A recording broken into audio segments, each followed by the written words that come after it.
हम सब सद्गुरु के अमृतमय वाणी के लिए ललायित हो करके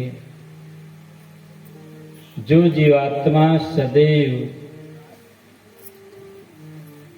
वो ढूंढता है उन्हीं को जीवन में शांति मिलती है। और आज शांति का ये अथक प्रयास झीकादाह के देवियां एवं सज्जनों के माध्यम से हो रहा है।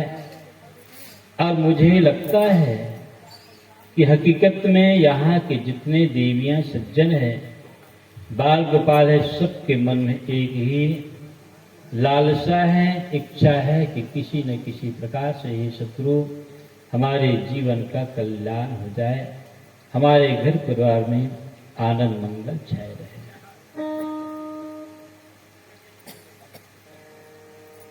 यूं तो मानव जीवन इस धरती के श्रेष्ठतम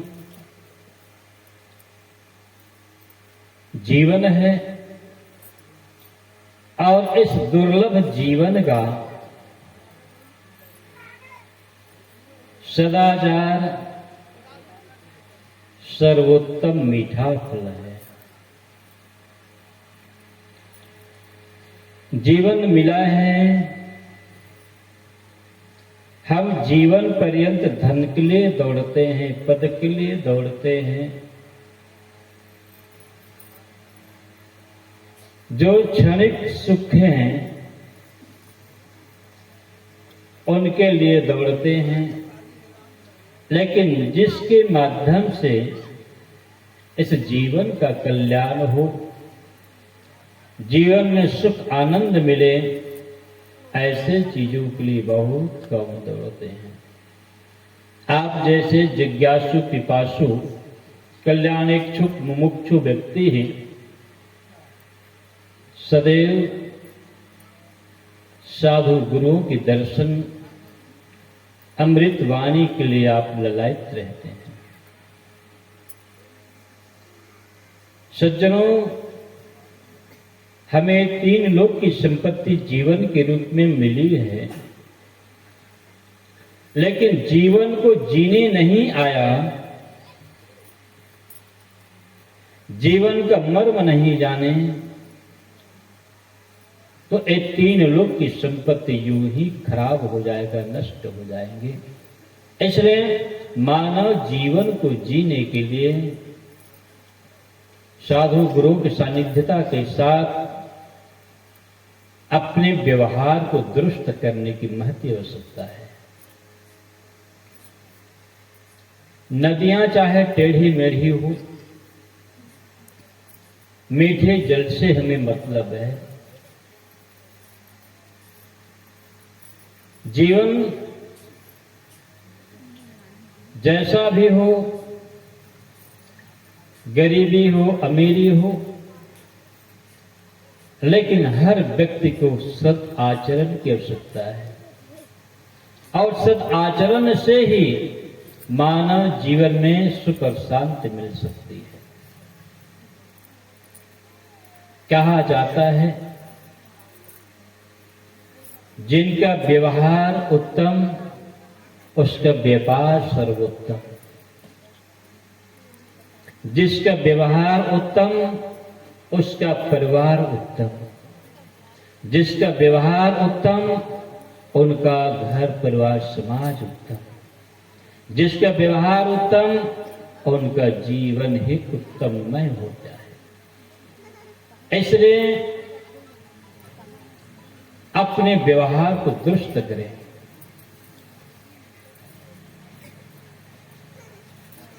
और मैंने कहा कि सदाचार ही अनमोल मानव जीवन का सर्वोत्तम मीठा फल है।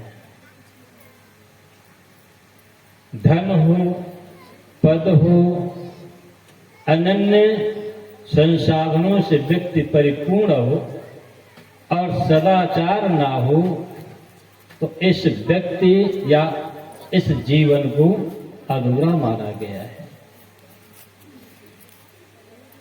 और आज सभी तरफ देखने को और सुनने को मिलता है। आज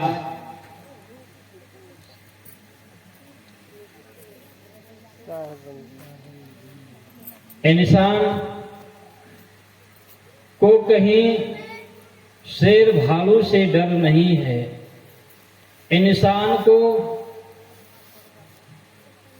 कोई भूत प्रेत से भी डर नहीं है। इंसान को डर है तो किन से है? इंसान से ही है। सत्य से डरकर भाग रहा है आदमी, सत्य से डरकर भाग रहा है आदमी, आदमी को लूटकर घर भर रहा है आदमी, आदमी को मारकर खुद मर रहा है आदमी, समझ में आता नहीं क्या कर रहा है आदमी। आदमी का बैरी कोई नहीं, आदमी का बैरी ही तो आदमी ही है। सज्जनों, इस बात को हमें प्रत्यक्ष सामने रखना चाहिए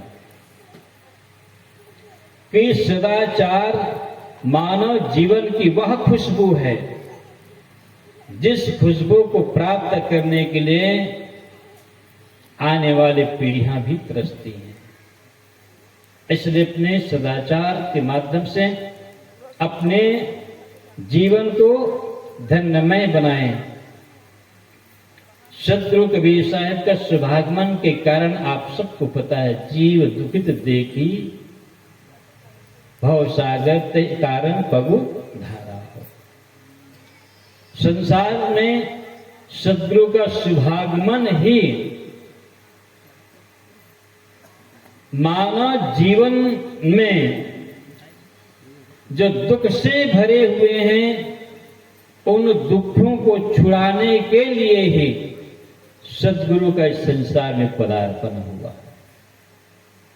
और सदगुरु का एक एक शब्द मानव जीवन के कल्याणकारी है। एक शब्द से ही यदि जीवन में बाकी साधना करने की जरूरत नहीं है।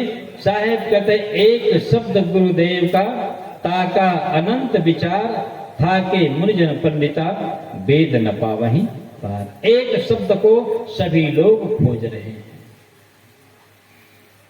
और जब एक को समझ गए तो प्राणी अनेक को समझ जाते हैं।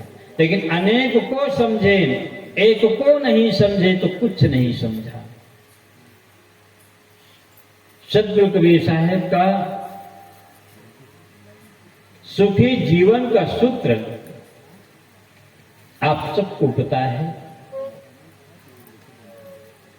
कि जब स्टूडेंट को गणित हल करने के लिए वहां पर सूत्र दिए होते हैं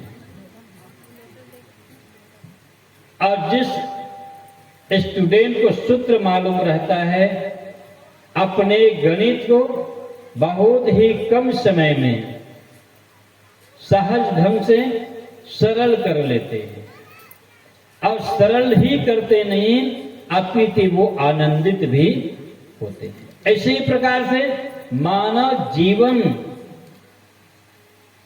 अनेक गणितों का समुच्चय है और जिन गणितों को समाधान करने के लिए सदगुरु कबीर साहब ने सुंदर हम सबको सूत्र दिए हैं। और जो व्यक्ति अपने जीवन को अपने घर परिवार को सहज सरल आनंदमय बनाना चाहते हैं वो सदगुरु कबीर साहब के सूत्रों को याद करें और याद करके अपने जीवन में उतारने का प्रयास करें। आइए एक सूत्र पर मैं चर्चा करता हूं और बीच में जो आएंगी बातें उसमें भी चर्चा करेंगे। क्योंकि हर मानव का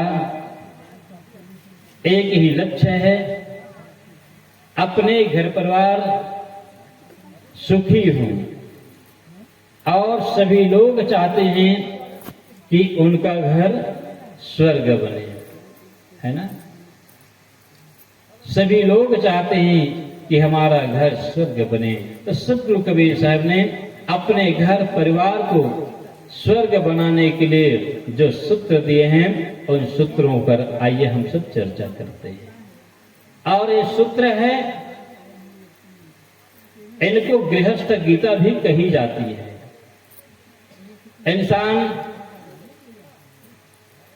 शास्त्री हो, महंती हो, वैदिक हो, रामायणिक हो, आचार्य हो, सब प्रकार के वो ज्ञाता हो, लेकिन उसके अंदर सदाचार ना हो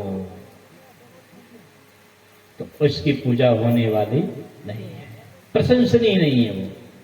लेकिन व्यक्ति को कोई ज्ञान ना हो, ना वो वेद जानता हो, ना शास्त्र जानते हो, ना भागवत जानते हो, गीता जानते हो, लेकिन वो व्यक्ति मर्यादित ढंग से वो सदाचार करना जानता है, व्यवहार निभाना जानता है, ऐसे व्यक्ति सदा सर्वदा पूजनीय होते।